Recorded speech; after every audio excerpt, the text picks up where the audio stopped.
Indonesia kehilangan hutan sekitar 110.000 hingga 120.000 hektar per tahun. Pernah kepikiran nggak, kenapa setiap satu pohon yang ditebang secara ilegal itu sebenarnya bukan cuma soal kayu yang hilang? Secara fisika, kita sebenarnya lagi merusak sistem pendingin alami planet kita sendiri.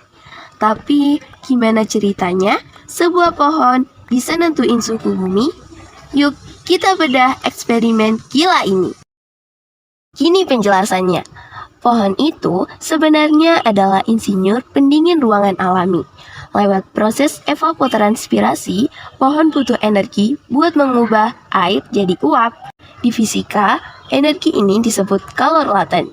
Jadi, panas matahari dipaksa buat kerja menguapkan air, bukannya malah manasin kita. Masalahnya, pas pohon itu hilang, panas matahari jadi nggak punya kerjaan. Akhirnya, suhu udara pun melonjak. Bukan cuma itu, ada juga faktor albedo. Hutan itu kayak cermin yang memantulkan kembali sebagian cahaya keluar angkasa. Tapi, tanda gundul sisa penerbangan liar itu gelap.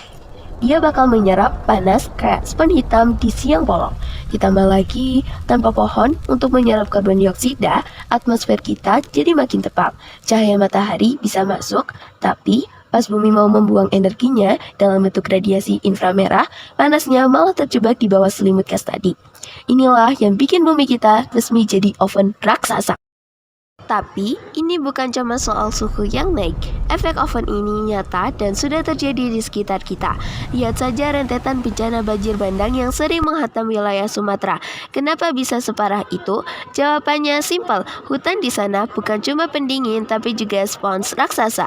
Tanpa akar pohon yang mengikat tanah dan menyerap air, hujan sedikit saja bisa jadi bencana. Ditambah atmosfer yang makin panas, uap air yang terbentuk jadi jauh lebih banyak. Hasilnya, curah hujan ekstrim yang gak sanggup lagi ditampung oleh tanah yang sudah gundul. Akibatnya, rumah dan harapan warga hilang terseret arus. Mungkin kamu tanya, terus dampaknya apa? Ingat, dalam fisika, suhu itu sebenarnya adalah ukuran seberapa cepat molekul bergerak. Karena panasnya terjebak, molekul udara jadi ngamuk dan bergerak makin liar. Kita merasakannya sebagai gelombang panas yang menyengat. Gak cuma itu, air laut juga ikut membengkak karena molekulnya merenggang saat kepanasan. Proses ini disebut ekspansi termal. Akibatnya, es mencair, daratan tenggelam, dan ekosistem kita hancur pelan-pelan. Terus, apakah kita cuma bisa pasrah nunggu bumi makin matang? Tentu enggak. Kita masih punya waktu buat mematikan kompor ini.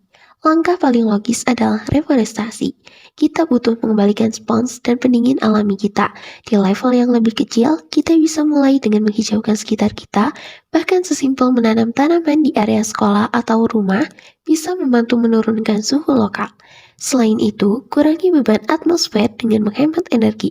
Ingat, sebagian besar listrik kita masih dihasilkan dari pembakaran batu bara yang membuang karbon dioksida. Dengan hemat listrik, kita secara nggak langsung lagi menipiskan selimut panas yang menyiksa bumi. Pada akhirnya, fisika itu adil. Apa yang kita tanam, itulah yang kita tuai. Penebangan liar adalah cara tercepat untuk menutup jendela pembuangan panas bumi.